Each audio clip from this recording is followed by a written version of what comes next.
Good morning. Today is Tuesday, September 2nd. I hope you had a nice, easy weekend. For this week, I thought we would do something a little different. I'm debuting another new sticker. As you can see, I'm kind of churning them out over here, which is fun for me. This is called Seasonal Shifts, and it has obviously this tree in different phases of winter, spring, summer, and fall. Instead of doing like the seasonal check-in though, using this for a collective week, our weekly outlook, I thought it would be neat to look at the energy at the beginning of the week and towards the end of the week. And since Labor Day here in the States is kind of the unofficial end of summer, even though we all know it's not until the end of this month, I thought it would be neat to kind of see that energy of transitioning from, our huge manifesting potential into letting go in order to be able to go into hibernation. So we're going to do a couple tarot cards and then a couple oracle cards for the below energy. So let's just get to it, shall we? Using my felt tarot, which I edged with some glitter pens. I love it. I love how it came out. So let's see. I'm not going to flip them over quite yet. Got the beginning and end of the week.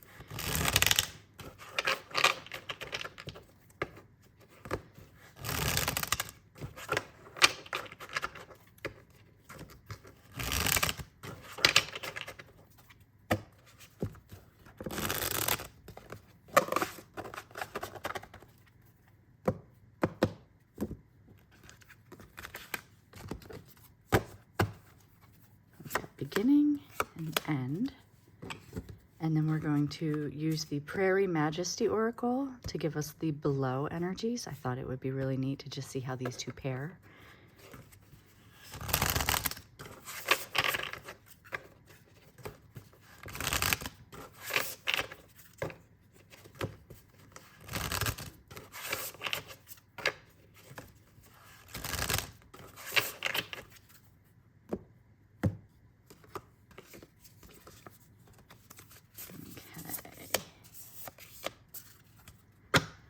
So the beginning of the week, we have strength. We have that, I like that. I like how that we're kind of just going into it with this energy of just being able to endure under any pressure that we're facing.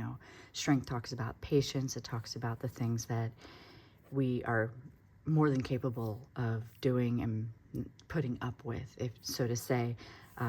When I did this card for the Felt Tarot, I wanted the lion to look like it was in awe of the diamond, because while a lion is fierce, the diamond only shines and is formed under true pressure, right? So the strength may have shown that, maybe you've been feeling some pressure, and maybe this week might be starting out where you need a little bit more patience with yourself, with the people around you. And going towards the end of the week, we have the 10 of the Swords. 10 of the Swords, yeah, I can speak. It's really early, forgive me. 10 of Swords, and maybe the end of the week is going to feel a lot. There's going to be a lot on your mind. Maybe you feel a little boxed in. But again, if we circle back and we realize, you know what? I can endure so much. I can put up with so much because I've overcome it before. And just remind yourself that no matter what you think is going on, it's not really, it could be the end of the chapter. This could be the ending that is needed in order to go forward, and it's also very appropriate in the fall spot. So it's showing us what we need to shed. Maybe there's a lot of thought patterns that we need to shed going towards the end of the week, and realize that we are the ones in power, right? The below energy. Wow. I love when that works out. Where is my strength? Endure. Elk, it just mirrors that. It's saying we've got this. No matter what cycles that we're in, no matter the season, we have the inner strength, the outer strength, the team around us, the support. Like this week, you're going to have to tap into that. And then the 10 of Swords below is notice. What can I learn from observation? The Crow.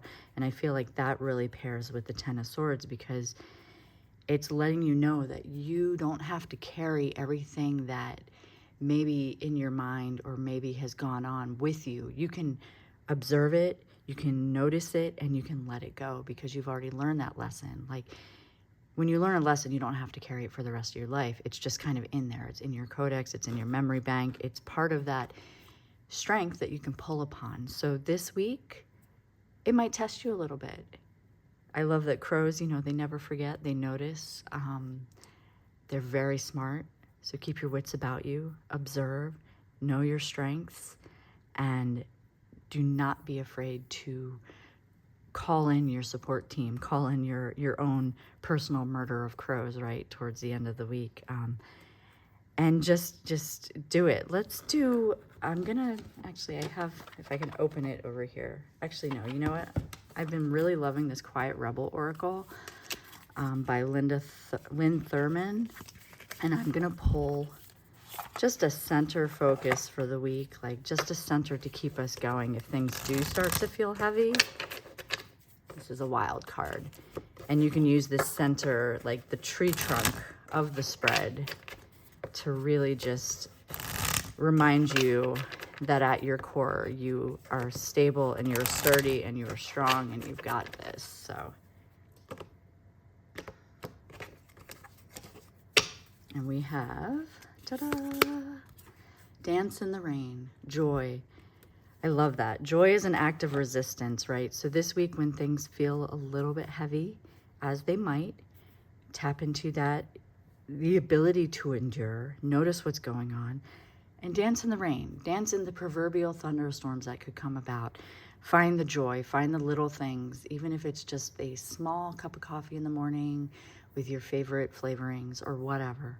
You know, no matter what's going on, there's always going to be things that you can seek out that make you a little bit happy amidst the turmoil. But I know it feels daunting, but the weeks aren't always going to be like perfect, and this is what makes us stronger in life. So no matter what you're facing, I hope you have a wonderful week. Be sure to like and subscribe to my channel. Be sure to follow the Prairie Majesty Oracle on all the socials, and also Lynn Thurman on the socials, and go check out their decks and all that things. So yeah, I'll be here next week with your reading. I hope you have a good one. Bye.